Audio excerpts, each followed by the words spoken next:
할렐루야. 긴 명절 은혜롭게 잘 보내셨죠? 오늘은 특성이 없는 관계로 설교를 조금 더 길게 하도록 하겠습니다. 할렐루야.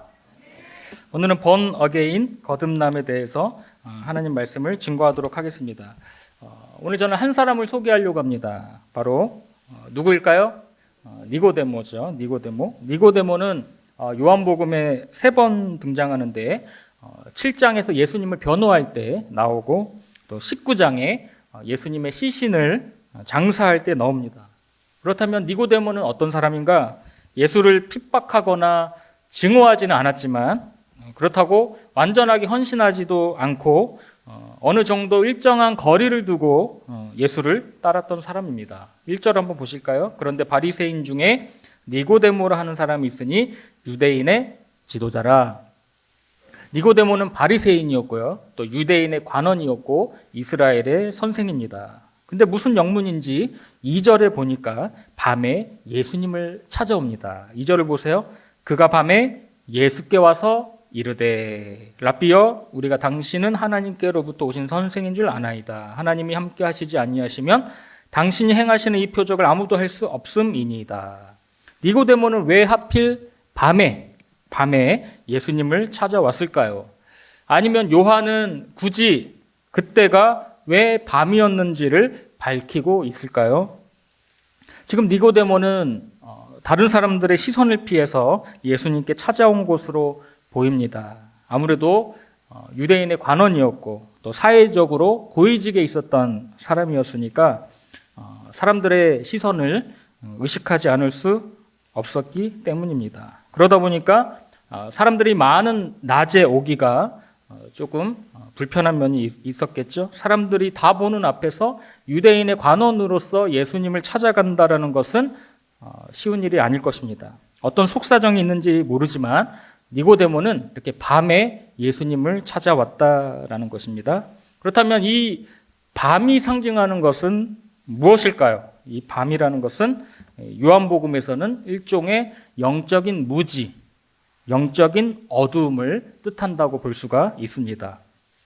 왜 사는지도 모르고 내 인생은 어디로 가고 있는지 모르는 그런 무지의 삶을 말합니다. 많은 사람들은 도대체 우리가 어디서 왔으며 또 어디로 가며 왜 사는지 가는지도 모른 채 그렇게 하루하루 살아갑니다. 그래서 돈을 위해서 살아가고 명예와 성공을 쫓아서 그렇게 살아갑니다. 예수님을 모르는 세상 사람들은 바로 밤에 속한 사람들, 니고데모와 같은 사람들이라고 우리가 생각할 수 있습니다. 요즘 뉴스들을 보면 온통 깜깜한 밤의 이야기들로 도배를 이루고 있습니다. 자칭 예수님을 믿는다고 하는 우리들도 혹시 밤에만 예수님을 찾는 것은 아닌지 우리가 오늘 말씀을 통해서 생각해 보시기를 바랍니다. 그런데 중요한 것은 우리가 처음 예수님을 만나러 오는 것이 밤일 수는 있지만 계속해서 그런 밤에만 머물러 있어서는 안 된다라는 것이죠. 세상은 분명 밤에 속해 있지만 우리들은 낮에 속한 자들입니다. 할렐루야. 빛 가운데 속한 주님의 구별된 백성임을 한시라도 잊지 마시기를 바랍니다. 이렇게 밤에 주님을 찾아왔던 니고데모에게 주님은 과연 어떤 말씀을 하고 계실까요? 우리 3절 말씀 같이 읽도록 하겠습니다.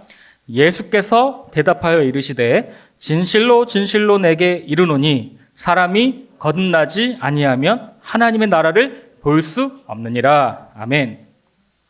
예수님이 중요한 말씀을 하십니다. 거듭나지 아니하면 하나님의 나라를 볼 수 없느니라.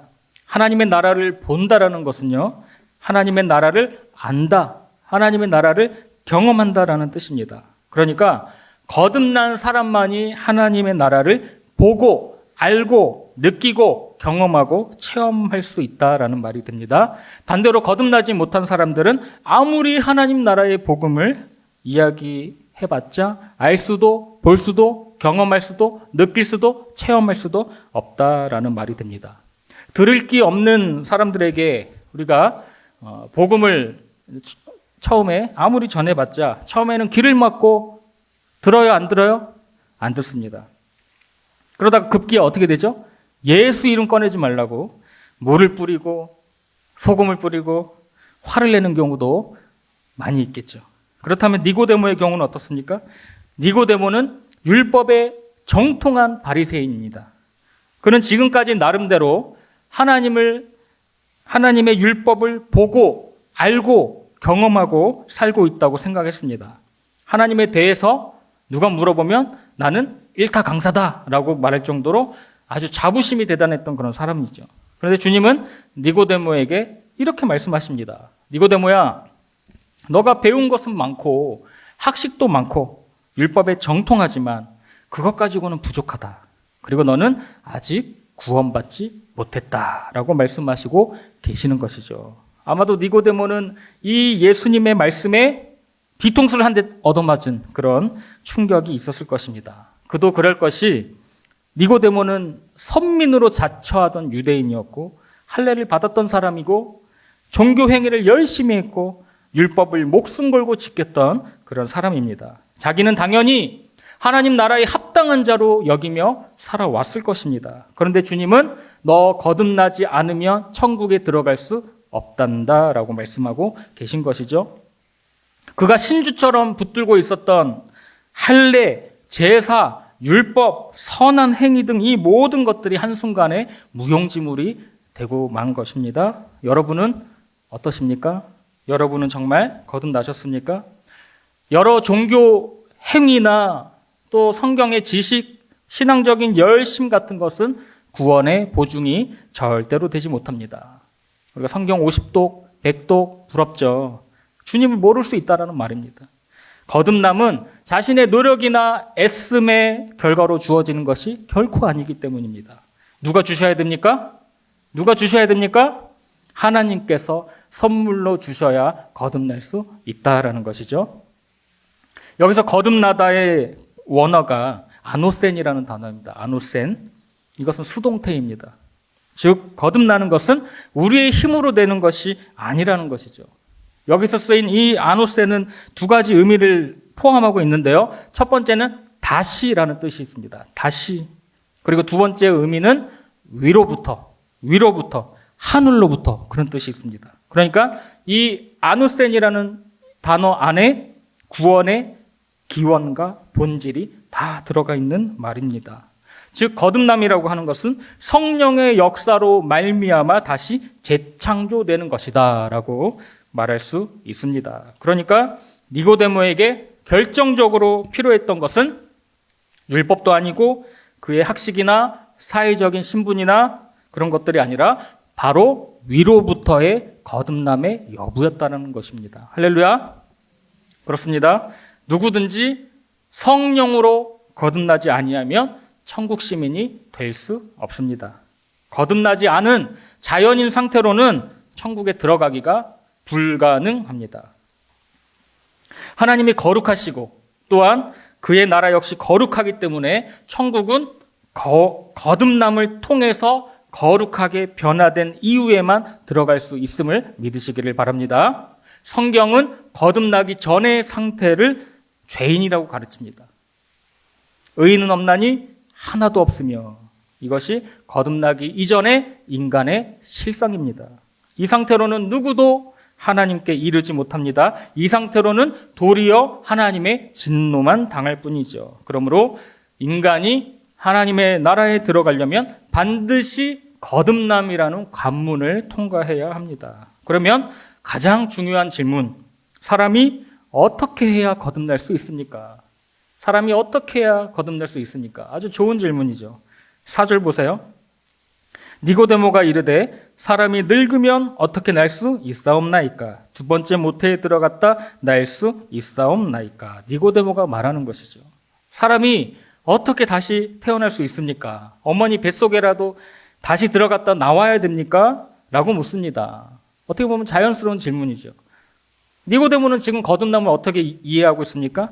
다시 어머니 뱃속에 들어가서 나와야 되는 육체적인 태어남으로 이해하고 있는 것이죠. 그러나 주님이 말씀하신 거듭남은 그게 맞아요? 아니죠. 위로부터 나야 된다. 성령 안에서 너가 본 어게인 해야 된다. 재창조되어야 한다라는 의미입니다. 주님은 이 거듭남에 대해서 5절에서 구체적으로 답을 주고 계신데요. 우리 5절 같이 읽도록 하겠습니다.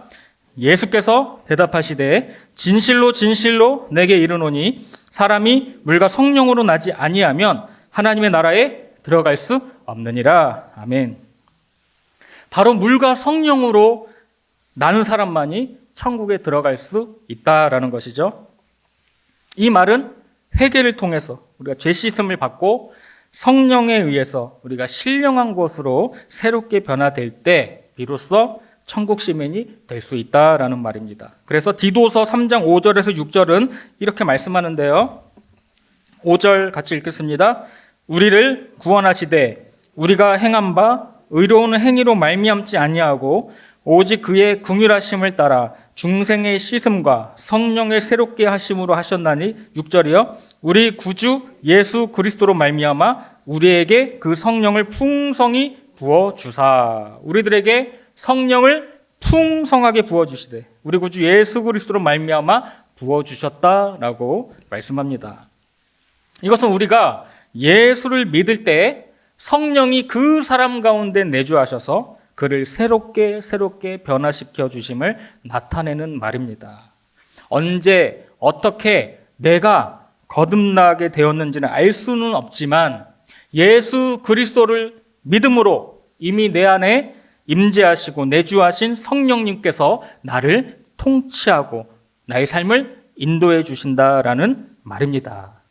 그래서 거듭남, 이 중생이라고 하는 것은 신비 중에 신비다라는 것이죠. 내가 언제 어떻게 구원을 받았다, 몇 날 몇 시에 받았다, 그렇게 하면 뭐가 되죠? 구원파 이단이 되는 것입니다. 이렇듯 성령의 역사하심은 바람을 우리가 눈으로 볼 수 없듯이 성령의 역사도 그러하다라는 것을 우리 주님께서 7절, 8절에서 말씀하시는데요. 7절 제가 읽겠습니다. 내가 내게 거듭나야 하겠다 하는 말을 놀랍게 여기지 말라. 8절이요.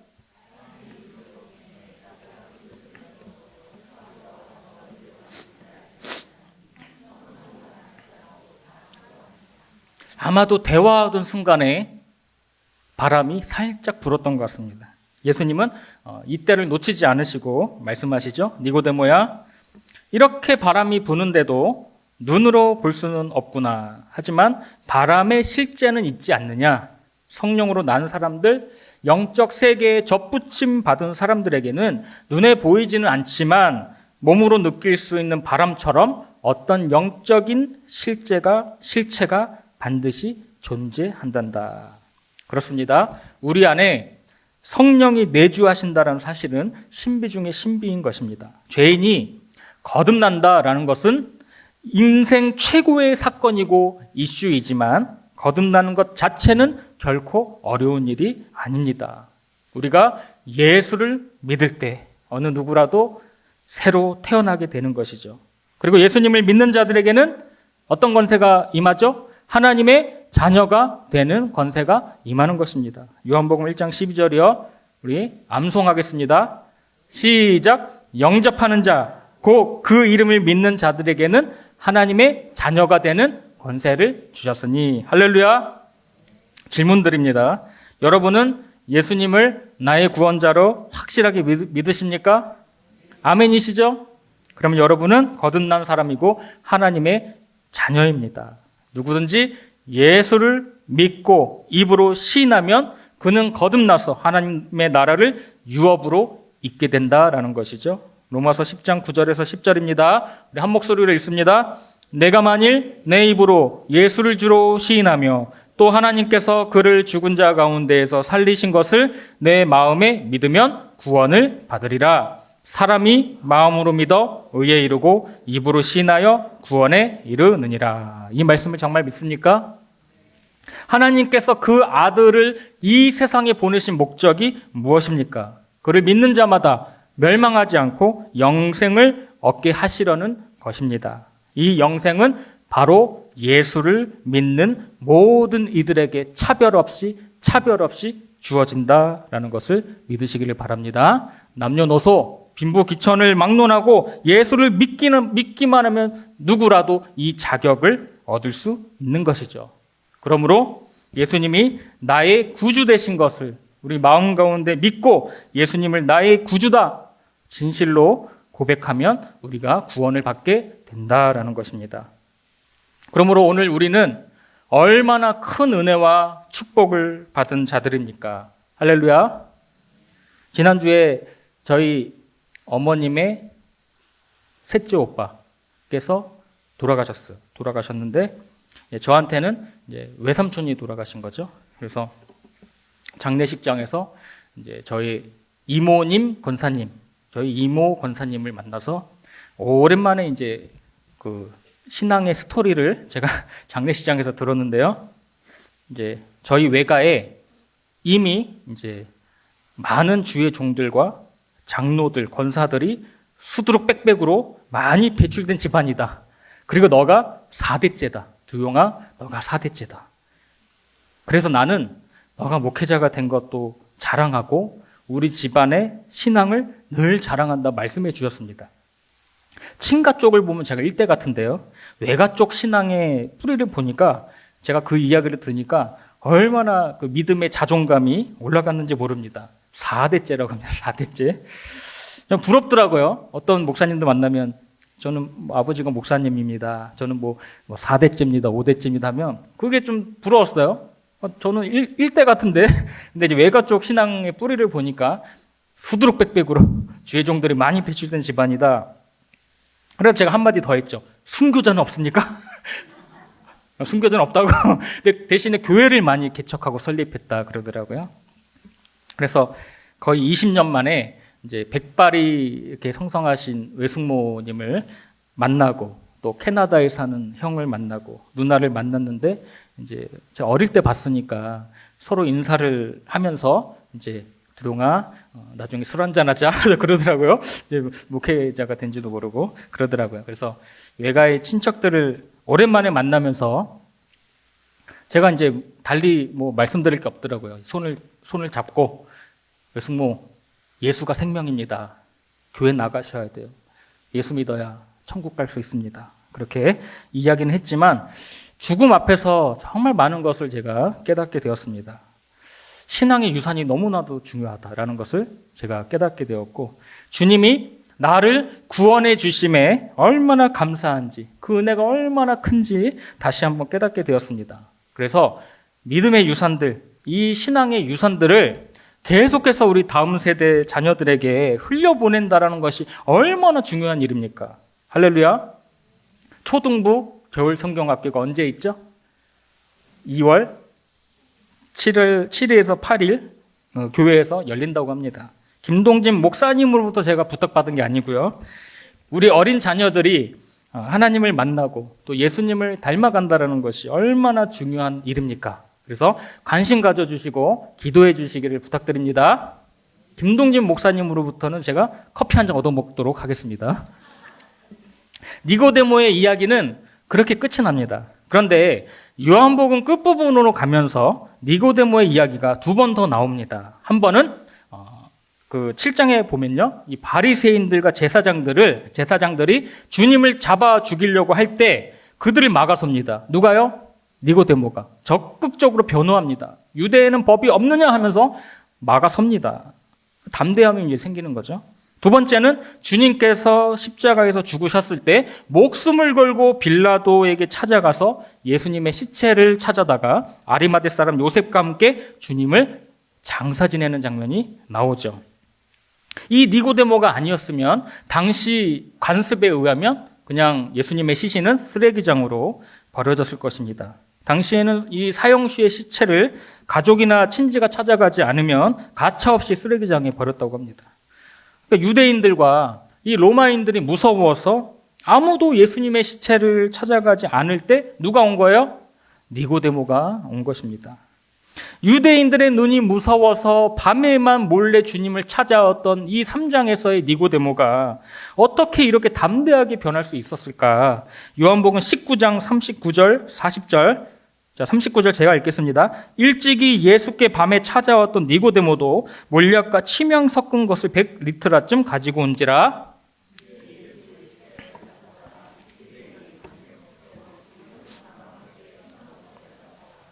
몰약과 침향은 사람이 죽었을 때 냄새를 방지하기 위해 시체와 함께 싸는 것이죠.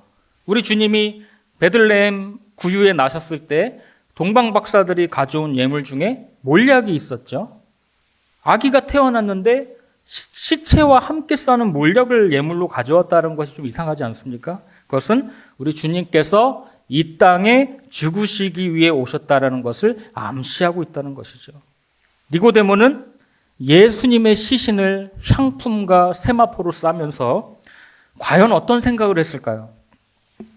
니고데모는 오늘 본문 3장에서 밤에 주님을 찾아올 만큼 밤에 속한 자요, 영적으로 무지한 자였으면 틀림없었지만 주님과의 만남 이후에 거듭남의 의미를 깨닫게 되었음에 분명합니다. 이제는 물과 성령으로 거듭난다는 것이 무엇인지를 알게 된 것이죠. 그것은 바로 예수와 함께 죽는 것만이 거듭날 수 있다는 비밀을 깨닫게 된 것입니다. 그래서 그는 무서운 것이 없었어요. 빌라도도 무섭지 않고 두렵지 않았던 것이고 제사장들도 두렵지 않게 되었다라는 것이죠. 니고데모는 이제 더 이상 밤의 사람이 아니었다라는 것입니다. 그래서 요한복음 19장 39절에 보면은 어떤 표현이 있어요? 일찍이 예수께 밤에 찾아왔던이라고 과거 시제를 쓰는 것입니다. 과거 시제를. 그는 이제 예수와 함께 죽은 사람이에요. 그리고 예수와 함께 살아난 사람입니다. 할렐루야.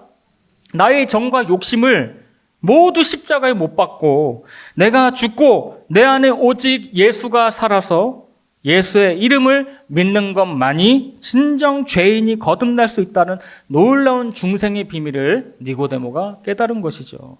그리고 그는 훗날 주님의 제자가 되었습니다. 사랑하는 성도 여러분, 여러분은 거듭나셨습니까? 할렐루야. 예수와 함께 죽으시고 다시 살아나셨습니까?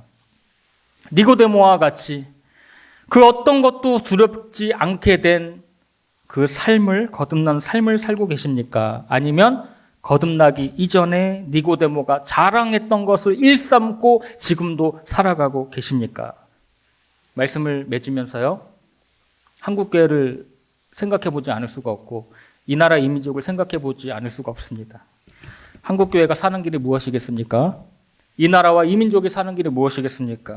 한 사람 한 사람이 빛과 소금의 그 사명을 이 세상 속에서 잘 감당할 때, 그리고 우리가 거듭난 자로 살아갈 때, 거듭난 우리들이 세상 속에서 일으키는 작은 변화의 바람들이 일어날 때 이 혼란한 사회는 고침받을 수 있다는 것과 한국교회는 회복될 줄로 믿습니다. 명목상의 그리스도인들이 아니라 더 심하게 말하면 주일에만 나오는 썬데이 크리스찬의 그런 삶이 아니라 그저 팬으로서 주님을 따라다니는 먼 발치에 서서 일정한 거리를 두고 주님을 따라가지 마시고요.